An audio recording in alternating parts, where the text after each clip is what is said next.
That was what I meant by let go. Whose work are you doing? Yes. So in other words, okay, my bottom line fear is I'm afraid they're going to die. Yes. I'm always walking in thinking she's going to be laying there OD from her not taking her insulin, and this other child's going to be OD from cutting herself, and the other guy's going to be OD because he whatever, you know what I mean? Yes. So that's all I'm always facing, and then on top, sometimes I'll tell you something else about death that I've been facing. Suicide's all around me, all that kind of stuff. So I don't even know what to do. I don't even know what to do. So I'm always trying to stay up and be positive. Let's go for a walk. Let's do this. Let's do that. But underneath, I'm always afraid I'm going to find them dead. Mm-hmm. So I don't even know where to go with that belief. I like to just discreate that one, and then maybe I could go on or something like that. Or do I just let them go?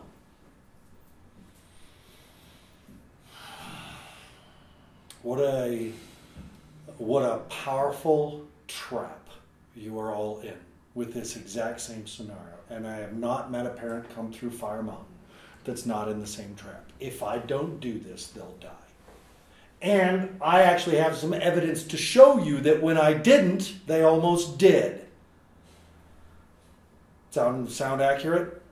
That it's so bad that when you finally said, you know what, I'm out, I'm not doing your work, things crashed and burned. I had a gorgeous niece in Boulder, Colorado, with this beautiful son, and I knew she was suicidal and everything. And one time I went down and found her ODing and brought her to the Boulder Hospital, and then all of a sudden, 2 years later, I knew she was ODing that night.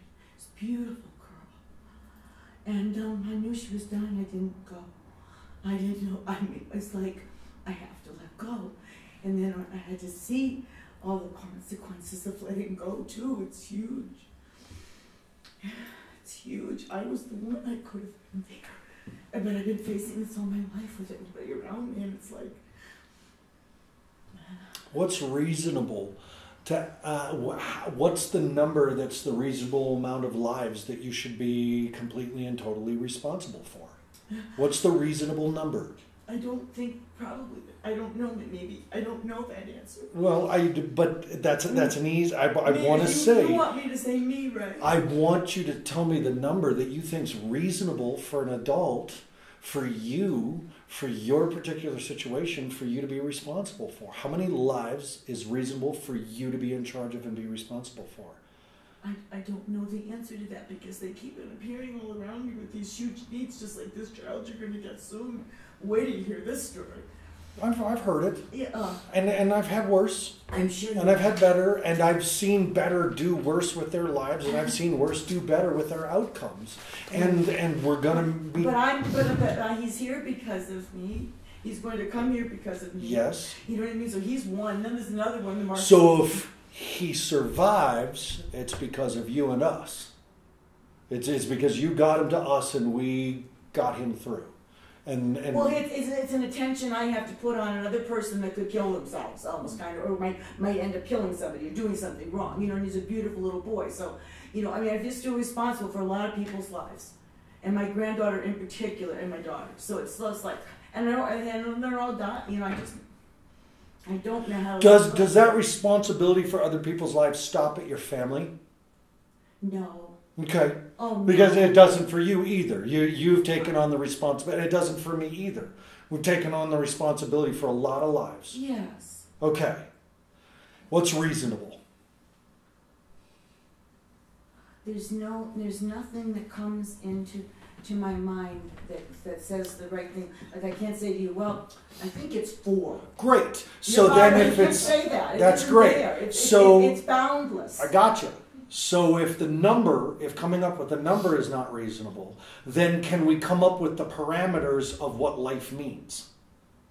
Because at some point, if we keep doing their work, do you remember when I said like marijuana copies anandamide and heroin copies dopamine?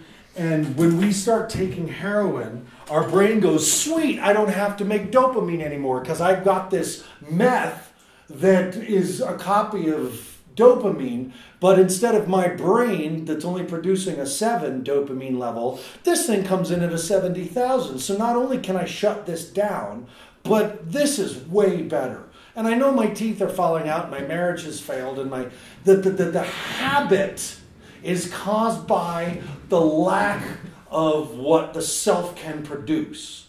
So what I'm saying is that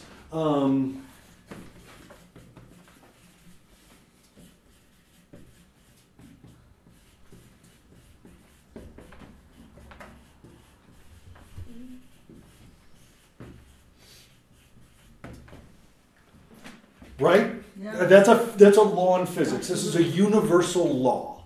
It's not something that Aaron made up and we're just kind of a clever saying. This is actually like scientifically proven that two things cannot be in the same space.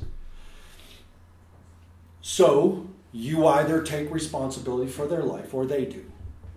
Now, if they can't, because where's our willingness versus capability picture? If they can't, then there are pieces that you must do until they can.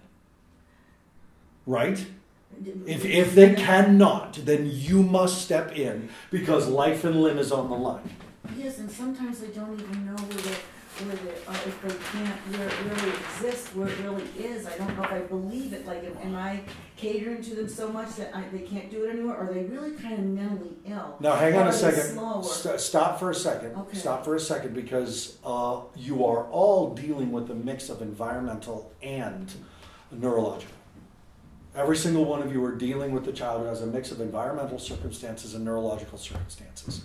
Now, whether the neurological circumstance is created by addiction or compounded by addiction, or whether the addiction is created by or compounded by the neurological circumstance, or whether the environment, you got a mom who drinks and you got a dad who's drinking, so by golly, you're going to drink too, but that's an environmental piece, and it might be neurological because the genetics, but in the end, the recovery is going to look the same. So when we create a scenario where we begin to help them with recovery, then the focus has to be on what are they willing to do and what are they capable of doing. Okay? School-wise, grades-wise, what is she willing to do and what she's capable of doing? I have an intuitive hit that she's got processing issues. All right? I think it's going in. I'm not sure it's going into the right file at times. Okay? With Gazzaccio, it's going in the right file. Sometimes he just loses the key to the file cabinet and doesn't bother looking for it before he reacts to something. She's sifting through the pile on the desk. What file did I put that in? What does this file says stuff? Oh, here it is, and it takes her a minute. Okay, that's my instinct, which tells me that it's not about willingness for Maria; it's about capability. Mm-hmm. And so we begin to work the therapeutic process around capability. Now, this is the same with Todd. I felt her very willing to go through recovery. But when she started to fold on things, it was because this was as far as she was able to go with things. Yes. Right? And with Gazzaccio, we see unbelievable a bit of capability. There's a willingness piece that's in question. Now, is the willingness piece neurological or environmental? I happen to believe it's environmental. And then it has to do with what has happened to him in his life and where he has ended up in his life. And we can, there's only so much we can do, but this just means that our process shifts a little bit. That this is more of a motivation process where this is about a discipline process. Motivation will get him out of bed. He's got discipline when he wants it. Oh, yeah. He's got enough discipline.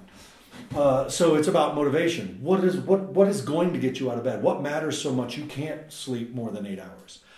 But for some of the other kids, we have a capability, which means it's going to be about discipline, which is about habits. The good habits versus the bad habits.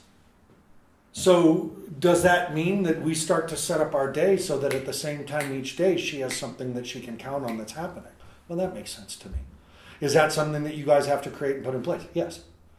Not because she's not willing to, but because she may not be capable of. But once you put it in place, any deviation from it on her part might be a willingness issue. Is this making sense? So we're just trying to break it down so that we understand, and we're not trying to apply one process to a person who needs another process to a person.